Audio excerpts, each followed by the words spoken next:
Friends, ये कहानी का दूसरा भाग है। अगर आपने इससे पहले वाली स्टोरी नहीं सुनी है तो डिस्क्रिप्शन में प्लेलिस्ट की लिंक है, आप वहाँ जा कर के सुन सकते हैं। हर रोज स्टोरी का नया भाग देखने के लिए चैनल को सब्सक्राइब करके बेल आइकन को प्रेस कर लें ताकि नई आने वाली वीडियो की नोटिफिकेशन सबसे पहले आपको मिल सके। उदिति घर आ जाती है, पर अभी तक वो सिंघानिया मेंशन के बारे में ही सोच रही थी। पहले कभी किसी ने उससे ऐसे बात ही नहीं की थी, इतनी बेरुखी और बदतमीजी से। ये बात उदिति को दिल ही दिल में किसी फांस जैसे चुभ रही थी। एक तो घर की लाडली, दूसरी इतनी प्यारी और मासूम कि कोई चाह कर भी उससे कभी कुछ गलत कह ही नहीं पाता था। उसका स्वभाव भी इतना सभ्य था कि कोई उससे बात करे तो बिना प्रभावित हुए नहीं रह सकता था। शायद यही कारण था जो उदिति इतना उदास हो गई थी। उदिति चॉकलेट खाए जा रही थी और बस आदित्य ने जिस तरीके से बात की थी उसी के बारे में सोची जा रही थी।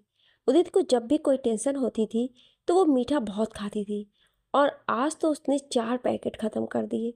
सुहाना ये देखकर थोड़ी टेंशन में आ जाती है। कुछ देर तक तो वो कुछ नहीं बोलती है, लेकिन जब उदित बिना रुके चॉकलेट खाती जाती है तो उसे उसके पास आना ही पड़ता है। सुहाना उदित के सर पर हाथ फेरकर, बेटू कुछ हुआ है क्या आज? उदित, अरे नहीं दी, वो तो ऐसे ही। उदित मुस्कुराते हुए कहती है। सुहाना, बेटू कुछ तो हुआ है, आपको पता है ना, अगर हमें नहीं भी बताएंगी फिर भी हमें पता चल ही जाना है। इसलिए चलिए अच्छे बच्चों जैसे जल्दी जल्दी बताइए क्या हुआ है जिससे आपका मूड इतना अपसेट है। उदित की हंसी गायब हो जाती है और वो उदास हो जाती है। सुहाना ने नोटिस किया, इस बार उदित की पलकें नम थी। सुहाना जानती थी उदित छोटी मोटी बातों पर रोने वाली लड़की नहीं है। उसने उदित का सर अपनी गोद में रखा और बोली, बेटू क्या हुआ है आपको? किसी ने कुछ कहा है क्या आपसे? हमें बताओ। सुहाना उसके बालों में अपनी उंगलियां फिराने लगती है। उदित सारी बातें सुहाना को बताती है और बताते बताते रोने लगती है। उदित उठकर बैठते हुए, दी उस दिन हमने गलती की थी, अचानक से उनके फंक्शन में चले गए थे, लेकिन उन्हें भी तो समझना चाहिए था कि इंसान को जरूर कोई इम्पोर्टेंट काम होगा, तभी उसने ऐसा किया। अगर वो उस बात के लिए हमें सुनाते तो हम जरा सा भी बुरा नहीं मानते, लेकिन आज तो उन्होंने खुद ही बुलाया था, फिर भी उन्होंने हमारी इंसल्ट की। कितने बदतमीज है वो मॉन्स्टर सिंघानिया। उनकी फैमिली के बाकी सब लोग कितने अच्छे हैं। हम समझ नहीं पा रहे इतने अच्छे लोगों के साथ रहते हुए भी कैसे कोई इतना बुरा हो सकता है। वो इंसान है ही नहीं, मॉन्स्टर है मॉन्स्टर। सुहाना उदित को वापस अपनी गोद में लिटाकर, बेटू ऐसे किसी के बारे में अच्छे से जाने बिना कोई राय नहीं बनानी चाहिए। हो सकता है आपके लिए उनके मन में जो गुस्सा था वो किसी तरीके से निकल ना पाया हो और आपको देखते ही फूट पड़ा हो, या हो सकता कुछ ऐसा हुआ हो उनके साथ उनके बीते दिनों में जिसने उन्हें ऐसा बना दिया हो।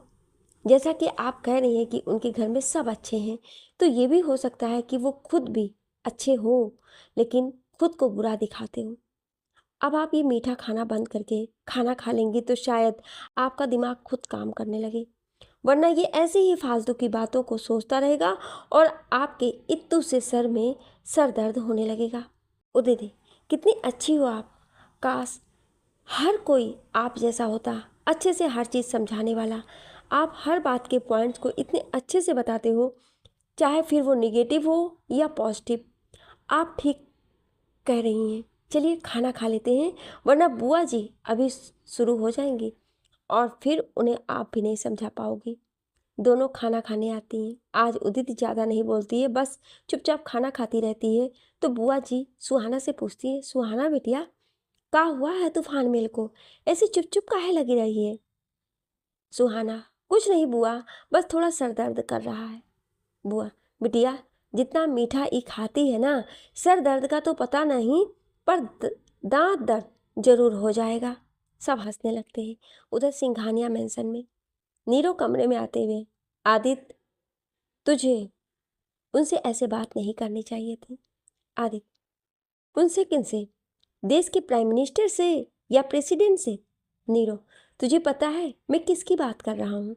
आदित्य, हाँ तो उसे इतनी इज्जत देने की जरूरत नहीं है, वो थी ही ऐसे बात करने लायक। कितनी बदतमीज थी। जब कोई गलती करता है तो सॉरी बोलता है, पर ये तो उल्टा जवाब दे रही थी। ऐसे लोगों को उनके हिसाब से ही ट्रीट करना चाहिए। नीरो, पहली बात उन्होंने नहीं, तूने बदतमीजी की थी। और दूसरी बात, गलती के पता लगते ही उन्होंने सॉरी बोला था। पर जब तू गुस्से में होता है तो तुझे कुछ पता ही नहीं चलता है। इस बार गलती तेरी थी। आदित्य, मेरी गलती? दिमाग ठीक है ना तेरा? आदित्य राय सिंघानिया कभी गलती नहीं करता है लोगों को समझने में। एक बार देख के बता सकता हूँ कि कौन कितने पानी में है। नीरव, देख बेटा, ये अपना आदित्य सिंघानिया लुक ऑफिस के लिए रख। हाँ, अभी मेरे लिए तू सिर्फ आदि है, समझा? और इस बार तू गलत है। वैसे मैं तुझे क्यों समझा रहा हूँ? कौन हूँ तेरा? एक एम्प्लॉय बस। जा रहा हूँ मैं सिंघानिया सर। नीरो जाने लगता है पर आदित्य उसका हाथ पकड़ लेता है तो नीरो दूसरी तरफ देखने लगता है। आदित्य, अगर गुस्सा है तो थप्पड़ मार ले, पर छोड़ कर मत जा यार। और तू बस मेरा एम्प्लॉय नहीं है, मेरा भाई, मेरा दोस्त है। बोलते हुए आदित्य की आंखों में आंसू साफ दिखाई दे रहे थे। आदित्य आगे बोलते हुए, तू ही तो है जिससे मैं अपने दिल की बातें कर पाता हूँ। हाँ, माना मैंने कि मुझे वो सब नहीं बोलना चाहिए था, पर मैं मेरे गुस्से पर कंट्रोल नहीं कर पाता हूँ। उस पर वो भी तो चुप होने का नाम ही नहीं ले रही थी। जाने क्या क्या बोले जा रही थी। आदित्य अपने आंसू रोक नहीं पाता है।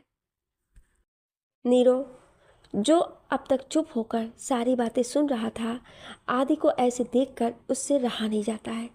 नीरो, क्या भाई तू भी? मैं कहाँ जाऊँगा तुझे छोड़ के?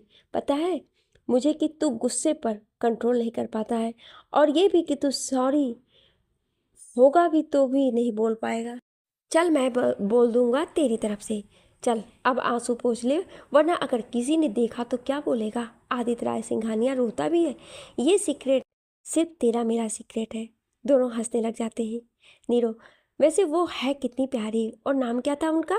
आदित्य, उदिति मिश्रा। नीरो चौंकने का नाटक करते हुए, तुझे उसका नाम कैसे पता? जहाँ तक मुझे पता तू अभी 2 ही बार मिला है उनसे। बोल बेटा। भौं को उठाकर आदित्य को घूरते हुए नीरो ने कहा। नीरो बेटा, जब कोई मुझसे टकराता है तो मैं उसकी पूरी जानकारी लेकर ही रहता हूँ, उसका भूत भविष्य वर्तमान सब। और यहाँ तो इसने सीधे सामने से पंगा लिया था, इसे कैसे छोड़ देता? आदित्य दूसरी तरफ देखते हुए बोला। हालांकि उसने जो बात अभी नीरो को बताई थी वो खुद उससे सहमत नहीं था, क्योंकि आज तक कभी भी आदित्य को किसी लड़की का नाम इतने अच्छे से नहीं याद रहता था। नीरो, क्या हुआ आदि? क्या सोच रहा है उदित जी के बारे में? वैसे तो आदित्य उसी के बारे में सोच रहा था, पर यह जाहिर नहीं होने देता चाहता था, तो उसने पास रखा तकिया नीरो के ऊपर फेंका। नीरो झुक गया और तकिया सामने से आ रही वंदना के मुंह पर लगा। दोनों साथ में। दी, आपको लगी तो नहीं? वरना हमें तो नहीं लगी, पर आप दोनों को ऐसे हंसता हुआ देखकर हमारी नज़र जरूर लग जाएगी। आकाश, और मेरी भी। वैसे हो क्या रहा यहाँ भाइयों? आदित्य, कुछ काम था क्या दी? और आकाश, आपको? आकाश, क्यों भाई, बिना काम के हम आपके पास नहीं आ सकते क्या? आदित्य के पास बैठते हुए आकाश बोला। आदित्य, तू तो मेरा छोटा पैकेट है, कभी भी आ सकता है। वरना और हम कब आए सिंघानिया सर? क्योंकि जिस तरह का आज आपका एटीट्यूड था, उससे तो यही लग रहा था कि अब आपसे पूछकर हर काम करना होगा। वंदना के कहते ही आकाश और नीरो भी वंदना के साथ खड़े होकर आदित्य की ओर देखने लगे। आदित्य, क्या दी, आप बिना आपको ये सब कहने की जरूरत नहीं है। आप जानती हैं उस वक्त मैं गुस्से में था। वंदना जी, आप और आपका गुस्सा, अब तक हम इसे बड़े दिल से झेलते आ रहे हैं, ये सोच कर कि आप कभी किसी लड़की को हर्ट नहीं कर सकते, लेकिन आज तो आपने वो महान काम कर दिया। आदित्य कान पकड़ के, ये आज पहली और आखिरी बार था, आज के बाद ऐसा कुछ भी नहीं होगा। वंदना, वादा? आदित्य, पक्का वादा। वंदना जी, ठीक है, अब वादा कर लिया है तो फिर आपको उदित जी से सॉरी बोलना पड़ेगा। आदित्य, क्या सॉरी? और वो भी उसे? वंदना बनावटी गुस्से में, क्या? आदित्य हाथ जोड़ के, जो आज्ञा देवी मैया। सब साथ में जोर जोर से हंसने लगते हैं। उनकी आवाज़ें नीचे तक आती हैं। नानी और मामी जी भगवान से प्रार्थना करती हैं कि ये चारों ऐसे ही हमेशा खुश रहें। इधर उदिति और उसकी दी भी हंसते हंसते सो गई। इतने ड्रामे के बाद भी आज उदित और आदित्य अपने परिवार के साथ खुश थे और कल से अनजान भी। दूसरे दिन सुबह उदित सुबह उठकर बुआ से जॉब इंटरव्यू देने की बात करती है। दरअसल यहाँ आने से पहले ही उदित ने दिल्ली की कुछ टॉप फैशन डिजाइनर कंपनियों में जॉब के लिए अप्लाई कर दिया था। आज उसका पहला इंटरव्यू था। बुआ जी, लेकिन बिटिया, ये नौकरी वाकरी करने की क्या ज़रूरत है? तुम हियाँ मौज मस्ती खातिर आई हो, वो करो बस। बाकी सब कुछ अपनी ये बुआ पर छोड़ दो। उदित बुआ के गाल खींचकर, ऐसे कैसे छोड़ दें किशन कन्हैया? इतनी पढ़ाई और डिग्री का अचार थोड़े डालना है। अब जब तक यहाँ है कुछ काम कर लेते हैं, क्या पता कल दीदी की शादी में काम आ जाए। वैसे भी ये जॉब हम अपने लिए नहीं, माँ पापा के लिए करना चाहते हैं। और फिर हम लखनऊ में भी जॉब करते थे ना। बुआ, बिटिया, वो अपना देश था, वहाँ सब अपने थे। भूले भटके कभी देर हो जाती तो वो घर तक छोड़ जाते थे। ये दिल्ली है, यहाँ ऐसी ही नौकरी नहीं मिलती है। हमारी तो किसी बड़े आदमी से पहचान भी नहीं है, और उस पर नौकरी देने के बहाने लोग जाने का करे लगे हैं।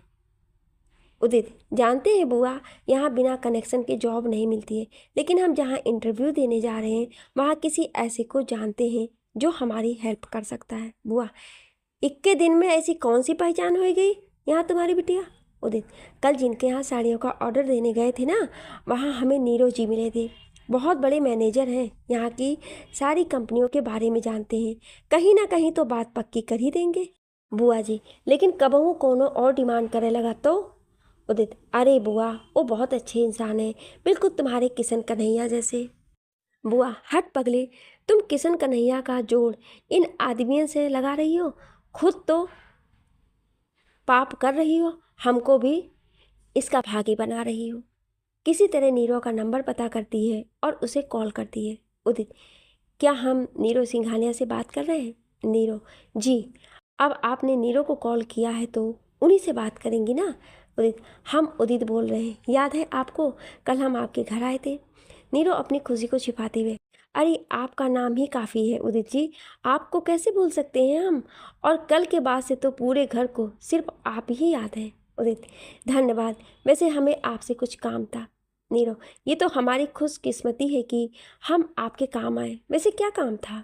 उदित, दरअसल आज हमारा इंटरव्यू है द रॉयल्स कंपनी में, लेकिन हम वहाँ किसी को नहीं जानते, तो क्या आप हमारी कुछ मदद कर सकते हैं?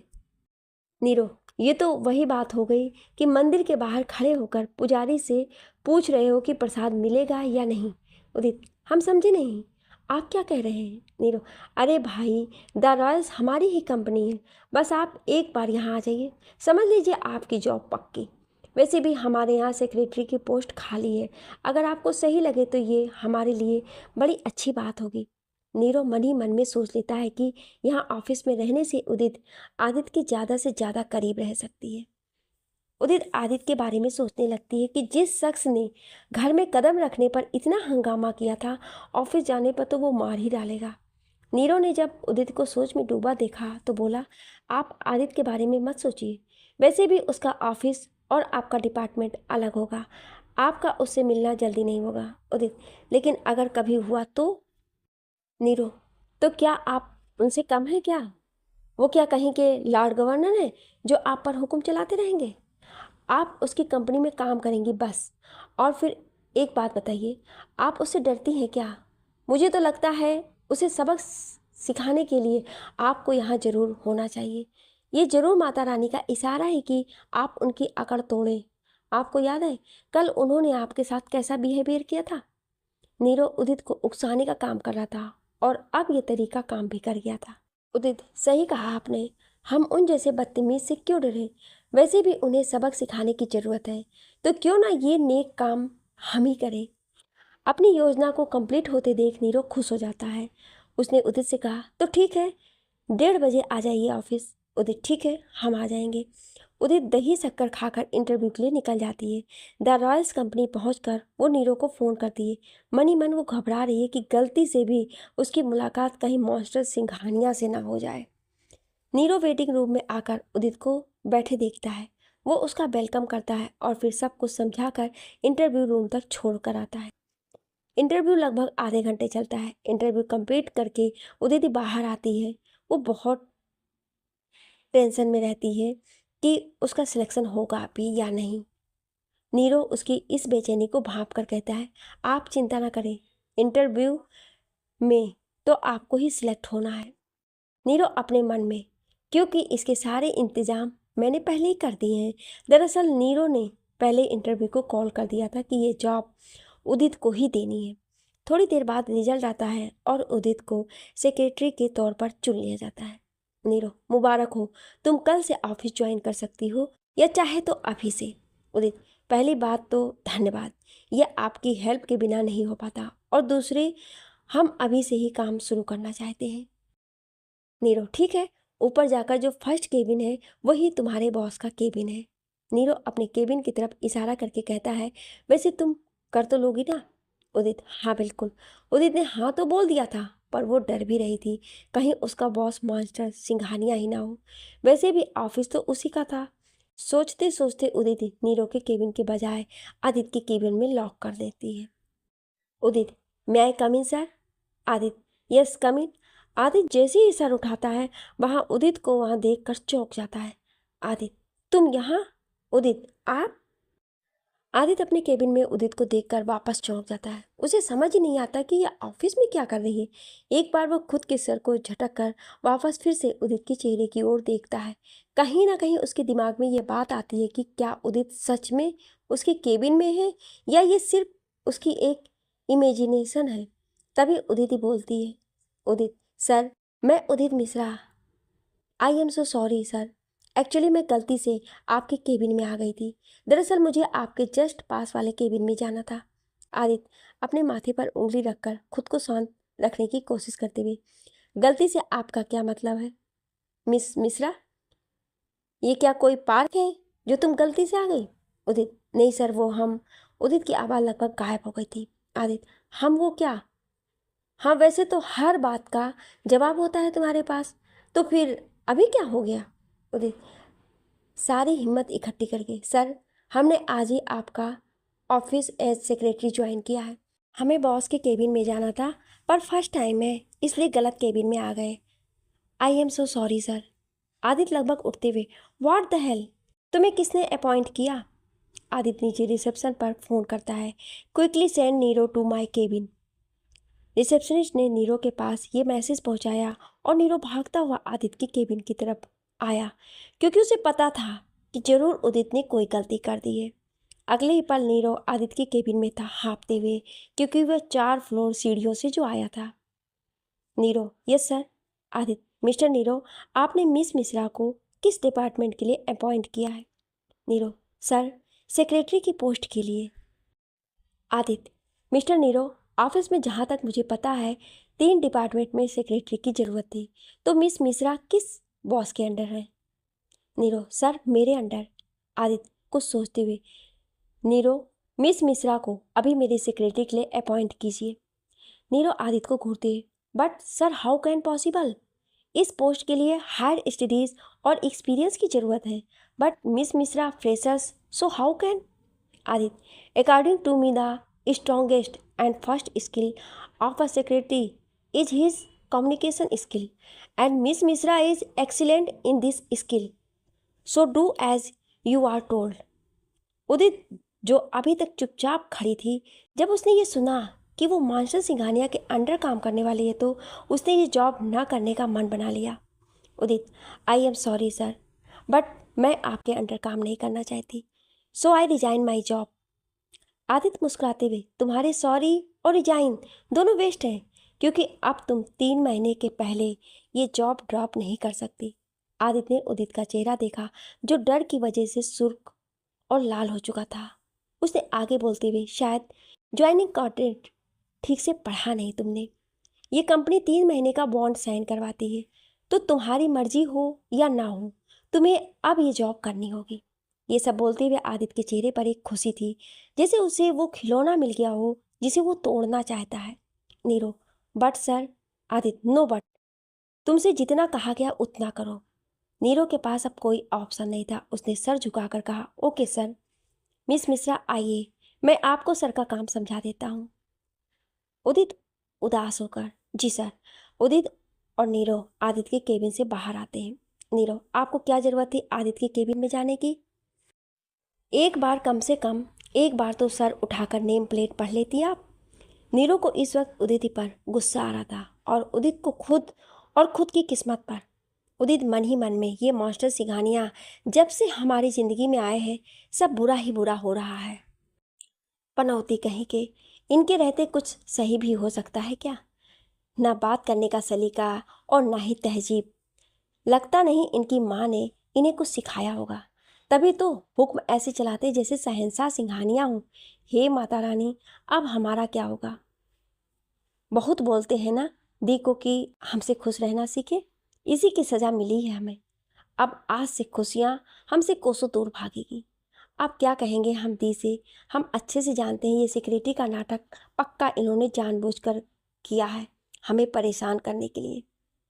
अपनी इसी उधेड़-बुन में खोई हुई वो कब सीढ़ियों के करीब आ गई उसे पता ही नहीं चला। उसने पैर बढ़ाया, पैर सीढ़ियों पर टेढ़ा पड़ा। उदित सीढ़ी से गिरने वाली होती है कि नीरू उसे पकड़ लेता है। उदित डर के मारे अपनी आंखें बंद कर लेती है। नीरू जब उदित को ऐसा देखता है तो देखता ही रह जाता है। सच में वो कितनी मासूम थी। नीरू को उदित में एक मासूम बच्ची नजर आती है। आदित्य अपने केबिन से ये सब देख रहा होता है। उसे नीरू का उदित के करीब जाना बिल्कुल भी पसंद नहीं आया।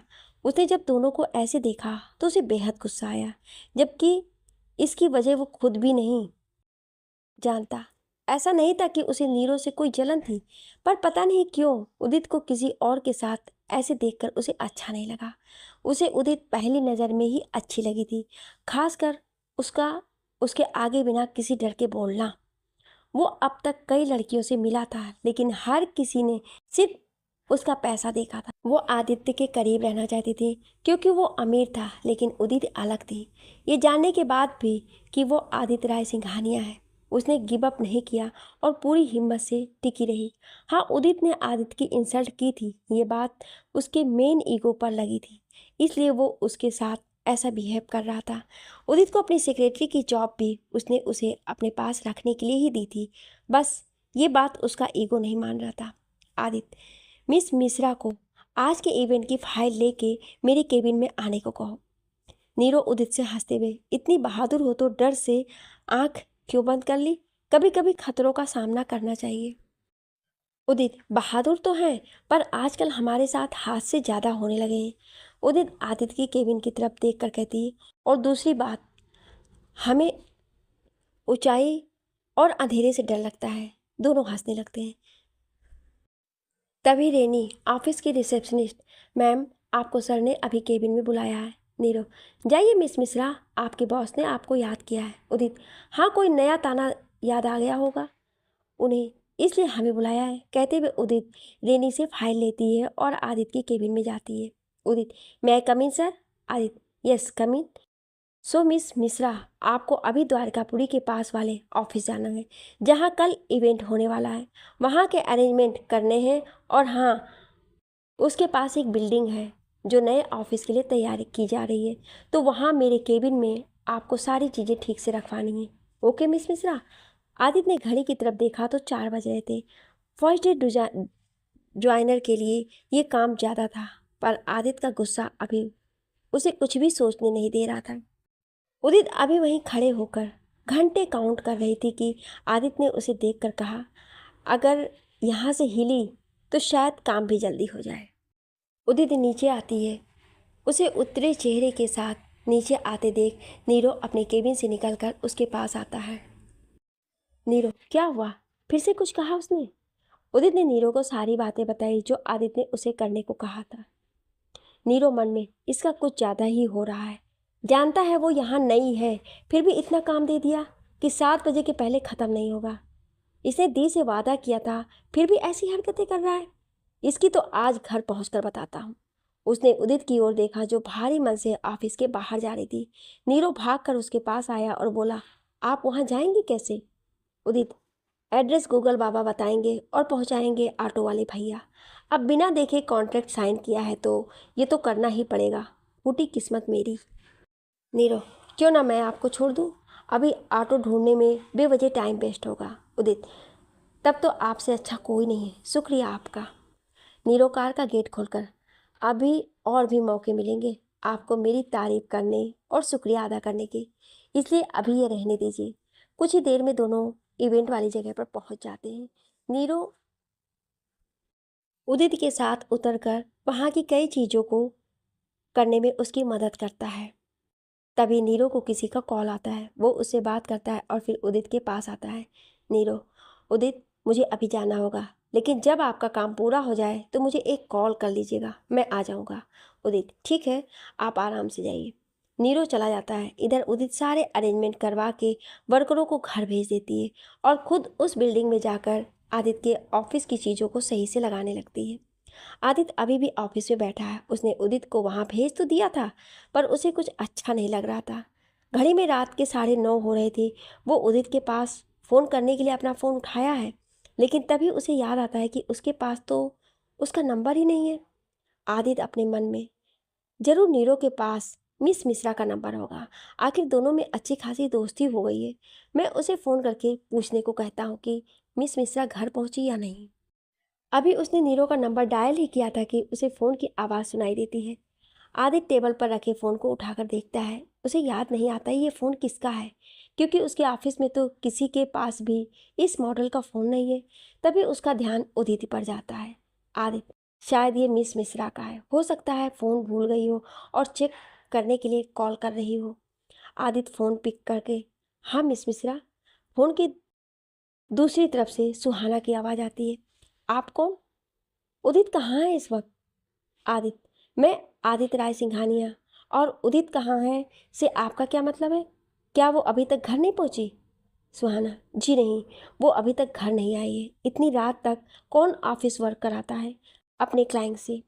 कहाँ है वो इस वक्त? अभी तक तो उसे घर पर होना चाहिए था। आदित्य, मतलब अभी वो घर नहीं गई? तो कहाँ होगी इस वक्त? ये सब सोचते सोचते आदित्य परेशान हो जाता है, लेकिन अपनी परेशानी सुहाना को महसूस नहीं होने देता है। आदित्य, मुझे लगता है वो दूसरे डिपार्टमेंट में है और फ़ोन यहीं छोड़कर गई है। मैं थोड़ी देर में आपकी बात उनसे करवाता हूँ। सुहाना, मिस्टर सिंघानिया, अगर हम आपसे कोई बात कहें तो मानेंगे क्या? वैसे हम ये आपसे नहीं कहते, लेकिन काफ़ी लेट हो गया है तो कहना पड़ रहा है। आदित्य, आप मुझसे बड़ी हैं, बिल्कुल कह सकती हैं। सुहाना, सर वो क्या है ना, अभी दिल्ली आए हैं, हमें 4 दिन हुए हैं और हमें नहीं लगता इस वक्त दिल्ली लड़कियों के लिए सेफ़ है, खासकर यहाँ के न्यू रेजिडेंट्स के लिए। हो सकता है अभी उसे कोई ढंग का ऑटो वाला नहीं मिले और वो इतनी जिद्दी है कि किसी से हेल्प लेगी भी नहीं। तो क्या आप सिर्फ आज के लिए उसे घर तक छोड़ दीजिएगा प्लीज़? हम जानते हैं आपके लिए यह आसान नहीं होगा, फिर भी। आदित्य, यू डोंट वरी, मैं उसे घर तक छोड़ दूंगा। आदित्य फ़ोन रखती हुई, ये लड़की सच में पागल है। जब इसे दिल्ली के बारे में कोई खास जानकारी नहीं है, तब ये लड़की गई कहाँ होगी? फ़ोन भी यहीं छोड़ गई है। क्या है ये लड़की? इतना इनरिस्पॉन्सिबल कौन होता है यार? कुछ नहीं तो अपने फ़ोन का ध्यान तो रखना ही चाहिए। बोलते टाइम टू ज्ञान इतना देती है जैसे खुद कभी कोई गलती ही नहीं करती होगी। इतना कहकर उसने उदित का फ़ोन जेब में डाला और जल्दबाजी में ऑफिस के बाहर निकल आया। उसने अपनी कार का गेट खोला और बैठ गया। अब आदित्य जल्दी से जल्दी उदित को सही सलामत देखना चाहता था। आदित्य ने जल्दी से नए ऑफिस की तरफ गाड़ी दौड़ा दी। आदित्य कार को फुल स्पीड में भगाया जा रहा था। रात के वक्त वैसे भी इस एरिया में ट्रैफिक कम ही होता है। उसका दिल इतनी जोर से धड़क रहा था मानो बता रहा हो, मैं भी हूँ तेरे अंदर। आदित्य अभी तक उदित का ब्लेम कर रहा था, लेकिन उसके दिल में ये बात थी कि गलती उसकी है। उसे उदित को ऐसे किसी जगह भी नहीं भेजना चाहिए था जो उसके लिए पूरी तरह से अनजान थी। अगले ही पल आदित्य की कार उसके नए ऑफिस के बाहर खड़ी थी। बिना एक पल गंवाए आदित्य कार से बाहर निकला और उदित को ढूंढने लगा। बहुत देर तक आवाज़ लगाने के बाद जब उदित उसे नहीं मिली तो उसे लगा कि हो सकता है देर होने की वजह से शायद वो घर की ओर चली गई हो। ये सोचते ही जैसे वो कार में बैठने वाला था, तभी उसकी नज़र बगल की बिल्डिंग पर गई जहाँ से उदित का दुपट्टा उड़ रहा था। आदित्य तेजी से उस बिल्डिंग के 3rd फ्लोर की ओर दौड़ा। 1 घंटा पहले उदित जब इवेंट वर्क कंप्लीट करके आदित्य का ऑफिस देखने गई तो गलती से पास वाली बिल्डिंग में चली गई थी, क्योंकि वहाँ की अधिकतर बिल्डिंग की बनावट लगभग एक जैसी थी। लेकिन वो नहीं जानती थी कि उस बिल्डिंग में अभी कंस्ट्रक्शन वर्क चल रहा था, जिसकी वजह से इस बिल्डिंग में कोई भी हादसा हो सकता था। आदित्य को ये बात पता थी, इसीलिए आदित्य उस ओर जल्दी से गया। इस वक्त आदित्य बड़बड़ाते हुए सीढ़ियों से होता हुआ ऊपर की ओर बढ़ने लगा। सच में ये लड़की बददिमाग है। जो गलती इसने सुबह ऑफिस में की थी वही यहाँ पर भी कर दी। आदित्य जब वहां पहुंचा तो देखा तो उदित बेहोश होकर नीचे गिरी थी। उसके माथे से खून बह रहा था। शायद ऊपर की छत से कोई ईंट उसके ऊपर आ गिरी। आदित्य ने संभाल कर उसे उठाया और उसे गोद में लिए ही सीढ़ियों से होता हुआ नीचे आकर सीधा कार के पास आ गया। उसने कार का गेट खोलकर उसे बगल वाली सीट पर बिठाने की कोशिश की। वो उसे जैसे ही बिठाता है तो उदित उसका शर्ट पकड़कर खींच लेती है। उदित के पकड़ने की वजह से वो उसकी तरफ झुक जाता है। आदित्य उदित के एकदम करीब आ जाता है, इतने कि उदित की सांसें उसे अपने चेहरे पर महसूस होने लगती है। आदित्य उदित के इतना पास होने से थोड़ा अनकंफर्टेबल हो जाता है। वो उसे बगल की सीट पर बिठाकर अपनी सीट पर आ जाता है और जल्दी से हॉस्पिटल की ओर बढ़ जाता है। उदित को एग्जामिन करने का बाद डॉक्टर आदित्य को बताते हैं कि सुबह से कुछ ना खाने की वजह से और माथे पर ईंट के लगने की वजह से वो बेहोश हो गई है। चोट ज़्यादा नहीं लगी है लेकिन फिर भी थोड़ी सी कमजोरी है। अगर पॉसिबल हो तो इन्हें तुरंत कुछ खिला दें। मैं इनके लिए कुछ दवाएं लिख देता हूँ। Aditya okay doctor thanks. Doctor के जाने के बाद आदित्य कुछ खाने के लिए लाने जाता है। कुछ देर में उदित को होश आता है तो वो खुद को हॉस्पिटल में पाती है। वो बेड से उठने ही वाली होती है कि उसके पास डॉक्टर आते हैं। डॉक्टर कैसी हैं आप? उदित माथे को छूकर हम अब ठीक हैं, बस हल्का सा दर्द हो रहा है। डॉक्टर मुझे यहाँ कौन लेकर आया है? डॉक्टर मिस्टर सिंघानिया, शायद आप बेहोश हो गई थी ऑफिस में और आपको चोट भी आई है, वैसे ज़्यादा नहीं लगी है। उदित मन ही मन में लगता है नीरो सर वहाँ पहुँच गए थे। फिर डॉक्टर की ओर देखकर क्या मैं घर जा सकती हूँ डॉक्टर? डॉक्टर जी ज़रूर जा सकती हैं, पर पहले कुछ खा लीजिए। तभी डॉक्टर की नज़र पीछे से आते आदित्य पर पड़ती है। ये लीजिए मिस्टर सिंघानिया भी आ गए हैं। उदित अपना मुंह छिपाते हुए तो मुझे यहाँ ये लेकर आए हैं? ए माता रानी, आपको भी जरा सा सुकून नहीं है? जब देखो तब इस मॉन्स्टर को हमारे सामने लाकर खड़ा कर देती हैं। कसम से कह रहे हैं जल्दी से इनसे हमारा पीछा छुड़वा दीजिए वरना हम आपसे बात नहीं करेंगे। आदित्य चिप्स और चॉकलेट की थैली उदित को देते हुए मन ही मन में मुझे गाली देना बंद करो, लो कुछ खा लो, फिर तुम्हारे घर चलते हैं। उदित मेरे घर आप क्यों जाएंगे? और हमें बाहर की चीज़ें खानी नहीं पसंद तो हम अपने घर की ही खाएंगे। थैली के अंदर झांकते हुए उदित ने कहा। आदित्य को सुहाना की बात याद आई। ये लड़की बहुत जिद्दी है। आदित्य मुझे तुम्हारी दी ने तुम्हें सही सलामत घर पहुंचाने की जिम्मेदारी दी है, इसलिए मैं तुम्हें लेकर घर जाऊंगा। उदित उठने की कोशिश करते हुए हम अकेले चले जाएंगे, कोई बच्ची थोड़े है। उदित जैसे ही एक कदम चलती है लड़खड़ा जाती है। आदित्य उसे संभाल कर वापस बिठाते हुए एक कदम तो चला नहीं जा रहा है और घर जाने की बात कर रही हो। चलो अब जल्दी से ये चिप्स के पैकेट्स ख़त्म करो और फिर जाकर कार में बैठो। उदित हम पूरी रात बाहर रोड पर बैठे रहेंगे पर आपके साथ घर नहीं जाएंगे। आदित्य अगर तुम्हारी दी से प्रॉमिस नहीं किया होता तो अभी यहीं छोड़कर चला जाता, बट आदित्य कभी अपने प्रॉमिस नहीं तोड़ता, बस इसलिए ये बर्दाश्त कर रहा हूँ। उदित किसने कहा है आपको कि आप यहाँ खड़े रहें? हम वैसे भी आपके साथ जाने से रहें। उन दोनों की लड़ाई देखकर डॉक्टर कहता है क्या आप दोनों कपल्स हैं या आपकी शादी होने वाली है? दोनों साथ में? बिल्कुल भी नहीं, कभी भी नहीं। डॉक्टर अभी तक शक था, अब यकीन हो गया है। आदित्य को अब गुस्सा आने लगा है, इसलिए एक हाथ से उठाकर उदित को कंधे पर डाल लेता है और दूसरे से वो थैली लेकर कार तक आता है। कार का गेट खोलकर वो पहले थैली रखता है, फिर उदित को बिठाकर उसे सीट बेल्ट लगाकर जल्दी से डोर लॉक कर देता है। उदित अपना सीट बेल्ट खोलते हुए मिस्टर सिंघानिया ये आप क्या कर रहे हैं? मुझे नीचे उतारिए जल्दी। आदित्य मुझे भी शौक नहीं है तुम्हें उठाने का, घर पहुंचते ही उतार दूंगा। अब अपना मुंह बंद करके बैठो शांति से। ये दिल्ली है, तुम्हारा लखनऊ नहीं, यहाँ कभी भी कुछ भी हो सकता है। चिप्स के पैकेट खोलकर उसे उदित के मुंह में रखकर अब आराम से इसे खाओ, मेरा सर नहीं, समझी? उदित खुद को थोड़ा कमज़ोर फील कर रही थी और उस पर आदित्य की बड़ी बड़ी आंखों और उसकी बात ने थोड़ा डरा दिया था, इसलिए वो चुप हो गई और सीट से सर टिकाकर चुपचाप चिप्स खाने लगी। आदित्य को रास्ता नहीं पता था। उसने एक नज़र उदित की ओर देखा जो किसी बच्चे जैसे पैकेट को देखकर थोड़ा थोड़ा चिप्स खा रही थी ताकि वो जल्दी ख़त्म ना हो जाए। उसके खड़ूस चेहरे पर इस वक्त हंसी आ गई। तभी उदित ने उसकी ओर देखा और उसने अपना चेहरा सामने की ओर करते हुए कहा, अगर रास्ता बताने का काम कर दोगी तो शायद तुम्हारे घर जल्दी पहुंच जाए और मुझे तुमसे छुटकारा मिले। उदित अभी आदित्य के इस बात का जवाब देकर बात बढ़ाना नहीं चाहती थी, इसलिए उसने उसकी कार में बुआ के घर की डिटेल्स फीड की और खुद आंखें बंद करके सीट से सर लगा के चुपचाप आंखें बंद कर ली। बुआ के घर पहुंचकर आदित्य ने उसे उठाने की कोशिश की, लेकिन उसके मासूम चेहरे को ऐसे देखकर उसका मन नहीं किया उसे उठाने का। उदित ने अपने तरफ की खिड़की खुली रखी थी, इस वजह से उसके सारे बाल उसके चेहरे पर बिखर कर आ गए थे। आदित्य ने उसके बालों को उसके कान के पीछे किया और बाहर आकर सुहाना को कॉल किया। सुहाना बाहर आई तो देखा उदित सो रही थी। वो उदित को उठाने लगी, लेकिन वो तो उदित थी, एक बार 6 महीने के पहले कुंभकर्ण उठ जाए, लेकिन मजाल है कि उदित मैडम को कोई उनकी नींद से जगा दे। उदित को ना उठता देख आदित्य ने सुहाना को रोककर खुद उदित को गोद में उठाकर बिस्तर तक ले गया। वो जब उदित को लिटाने लगा तो उसने देखा उदित ने फिर से उसका कॉलर पकड़ रखा है। उसकी इस हरकत पर उसे फिर से हंसी आ गई। उसने उसके हाथों से अपनी शर्ट छुड़वाई और जाने लगा। तभी उदित ने नींद में कहा, दी, मॉन्स्टर सिंघानिया ने जो चॉकलेट दी है वो सिर्फ मेरी है, आप उनमें से एक भी मत खाइएगा। आदित्य, तो मिस मिश्रा ने मेरा नया नामकरण किया है, मॉन्स्टर वैसे सूट करता है मुझ पर, कहते हुए वो बाहर आ गया। उसने दवाओं का पैकेट सुहाना को देते हुए कहा, इसमें मिस मिश्रा की दवाइयाँ हैं, कुछ खिलाकर उन्हें खिला दीजिएगा। इतना कह आदित्य अपने कार में बैठने ही वाला होता है, तभी पीछे से सुहाना की आवाज़ आती है। सुहाना, आपके बारे में उदित ने हमें कई बातें बताई हैं। आदित्य कार से निकलकर कार के गेट से टिक कर खड़ा हो जाता है।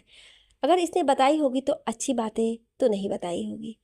सुहाना आदित्य के पास ही कार से सटकर खड़ी होकर, सही कहा आपने, हमारी बेटू थोड़ी अलग है। आदित्य, थोड़ी नहीं पूरी अलग है, या कह लीजिए पागल है। कभी दीवार कूदती है तो कभी चीज़ें गिरा देती है, जहाँ जाने को कहो उसे छोड़कर हर जगह चली जाती है। सुहाना, पर यही बात इन्हें स्पेशल बनाती है। ये बहुत स्वाभिमानी है, थोड़ी जिद्दी भी है, गुस्सा तो इतना है कि क्या बताएं। हम यहाँ बुआ के यहाँ आए हैं सिर्फ कुछ दिनों के लिए ही, लेकिन फिर भी उन्होंने यहाँ आने से पहले ही जॉब के लिए अप्लाई कर दिया था। और देखिए अब ये जॉब कर रही हैं, वरना जॉब करने की कोई ज़रूरत नहीं है इन्हें। यहाँ बुआ की अच्छी खासी साड़ियों की दुकान है। सुहाना आदित्य के मन से उदित के लिए जो गुस्सा था उसे कम करना चाहती थी, इसलिए ये सब उसे बता रही थी। आदित्य अब धीरे धीरे उदित को समझने की कोशिश कर रहा था। सुहाना, दरअसल उदित हमारी सगी बहन नहीं है, वो हमारी मौसी की बेटी है। जब ये बहुत छोटी थी तब इनके माँ पापा की डेथ हो गई थी। ये जॉब इसलिए करती है ताकि कोई इन्हें ये ना कह सके कि ये पापा के ऊपर बोझ है। हमसे पूरे 4 साल की छोटी है, पर खुद को हमारी अम्मा समझती हैं। उस दिन आपके फंक्शन में भी ये जानबूझकर नहीं गई थी। उस दिन हमारी शादी थी। इतना कहकर सुहाना चुप हो गई। शायद कोई दर्द नया हो गया था। आदित्य सुहाना को देखते हुए, आपकी शादी? आदित्य बोलते बोलते रुक गया। सुहाना, हाँ, हमारी शादी में डेकोरेशन का काम उन्हीं काका को दिया गया था जिन्हें आपके आदमियों ने पहले फैक्ट्री की सजावट के लिए बुला लिया था। वो बस वहाँ उन्हें जल्दी लाने के लिए गई थी। आदित्य ने सुहाना की ओर देखा। वो कहीं से शादीशुदा नहीं लग रही थी। सुहाना, आप यही सोच रहे हैं ना कि शादी थी तो हम यहाँ कैसे हैं? दरअसल ऐन मौके पर हमने शादी तोड़ दी। Aditya, I am so sorry. Aditya को सुहाना के लिए बहुत बुरा फील हो रहा था। सुहाना, कोई बात नहीं, वो बीती बातें हैं। हम आपसे बस ये कहना चाहेंगे कि वो दिल की बुरी नहीं है, बस अपनी इंसल्ट उनसे बर्दाश्त नहीं होती है। और जहाँ तक हम समझ पा रहे हैं कि आप भी वैसे नहीं हैं जैसे कि हमें बेटू ने बताया था। आई थिंक सिचुएशन ही वैसी होगी जो आपने एक दूसरे के लिए गलत इमेज बना ली है। आदित्य मुस्कुराते हुए, आप अपनी बातें दूसरों को कितनी आसानी से समझा दिया करती हैं, बिल्कुल हमारी दी की तरह। सुहाना, अगर आप चाहें तो हमें भी दी बोल सकते हैं, हम बुरा नहीं मानेंगे। सुहाना मुस्कुराते हुए कहती है, आदित्य, जरूर दी, बट आप ये बात मिस मिश्रा से नहीं कहेंगी, ये हमारा सीक्रेट होगा। तभी उन्हें उदित की आवाज़ आती है। शायद वो उठ गई थी और उसे भूख लगी थी। सुहाना, मिस्टर सिंघानिया, हम जाते हैं। वो क्या है ना, बेटू से भूख नहीं बर्दाश्त होती है। हाँ, रात काफ़ी हो गई है तो आप भी घर चले जाइए और संभल के जाइएगा। आदित्य, अगर आप मेरी दी हैं तो मैं मिस्टर सिंघानिया कैसे हो गया? आप आदि बोलिए, मुझे बहुत अच्छा लगेगा। स्माइल करते हुए कहता उदित। दी, दी कहाँ हैं आप? आदित्य, जाओ दी, भुक्खड़ बुला रही है आपको, मैं जाता हूँ। सिंघानिया मेंशन। वंदना, नीरव और आकाश आदित्य का डिनर के लिए वेट कर रहे हैं। आकाश, दी ये भाई कब आएंगे? नीरव, बेटा भुक्खड़, रुक जा थोड़ा, आता ही होगा, वैसे भी उसे भूख कहाँ होगी, आज तो वो उदित जी का दिमाग खा रहा होगा, है ना दी? नीरव वंदना की ओर देखकर कहता है, उसने आज की सारी बातें वंदना को पहले ही बता दी थी। वंदना, सही कहा छोटे, हम भी उदित जी के बारे में ही सोच रहे हैं, बेचारी कैसे किया होगा आज का काम। वंदना की बात सुनकर नीरव को जैसे झटका लगता है। अरे दी, वो पता नहीं घर पहुंची कि नहीं, मैंने उनसे कहा था कि काम ख़त्म करके मुझे कॉल कर देना, उनका कॉल तो आया नहीं, मैं भी ऐसा उलझा कि भूल ही गया उन्हें। वंदना, तो कॉल करो उन्हें छोटे, हमारी तरफ से ऐसे मत देखो। नीरव उदित के पास कॉल करता है। कॉल सुहाना उठाती है। सुहाना, हाँ कौन बोल रहे हैं आप? नीरव, एक पल के लिए तो सुहाना की आवाज़ सुनकर खो जाता है, पर फिर उसकी आवाज़ से जैसे जाग जाता है। नीरव, आप कौन? सुहाना, हम उदित की बड़ी बहन, आप कौन है? नीरव, नीरव सिंघानिया, पूछना था कि उदित जी घर आ गई? सुहाना, हाँ अभी। आदि, मतलब मिस्टर सिंघानिया छोड़ के गए हैं। नीरव, ठीक है, उदित जी को बोलिएगा कि कल मिलेंगे। सुहाना, ओके। नीरव फ़ोन रख के वंदना की तरफ देख कर दी, आपके भाई साहब तो उदित जी के घर पहुंच गए।